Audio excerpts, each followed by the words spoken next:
Hello வணக்கம், இது உங்கள் சிவி ஜோன். எல்லாரும் எப்படி இருக்கீங்க? இப்போ பார்த்தீங்கன்னா பிக் பாஸ் பயங்கரமான மறுநாடி கொடுத்துருக்காரு.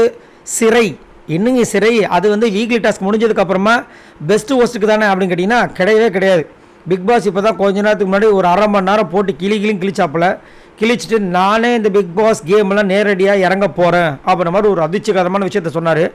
அது கூட அவங்களுக்கு புரிய மாட்டுது. அப்படின்னா என்ன அர்த்தம்? நீங்கள் உள்ளே இருந்து ஒன்றும் கிழிக்கல, அதனால் நானாக கிழிக்கிறேன்ற மாதிரி என்னையா நடக்குதுன்ற மாதிரி இருக்குது. ஃபுல்லாக கையமையும் கத்திட்டு இருக்கீங்க. ஒரு ஃபன்னாக ஒரு டாஸ்க் கொடுத்தா ஃபன்னாக எடுத்துக்காமல் அதுலேயும் சண்டை போடுறீங்க. அப்புறம் எப்படி வெளியில் அவுட்புட் கிடைக்கும்? ஃபன்னுன்னா ஃபன்னு அவுட்புட் கொடுங்க, சண்டைனா சண்டையை அவுட்புட் கொடுங்க. எல்லாத்துலேயும் சண்டையை கொடுத்துன்னு என்ன அர்த்தம் அப்படின்ற மாதிரி நல்லா வச்சு செஞ்சார். அதுக்கப்புறம் இப்போ புதுசாக அதிரடியாக ஒரு ரூலை போட்டார். என்னென்னா, இனி செந்தமிழில் தான் பேசணும். கொஞ்சம் ஏதோ சின்ன தப்பு இருந்தால் பரவாயில்ல, ஆனால் செந்தமிழில் பேசாமல் இருந்தால் வாயில் டேப் ஒட்டப்படும்.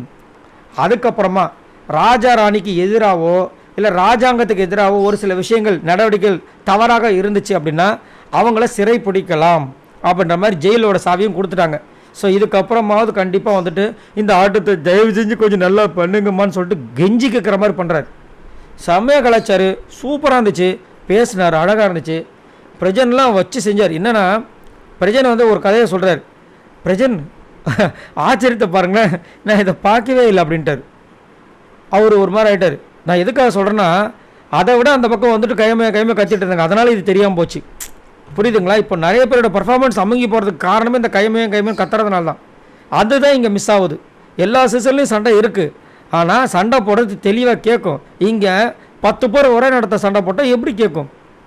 இதுதான் இங்கே பிரச்சனை போயிட்டுருக்கு. அதை எடுத்து அழகாக சொன்னார்.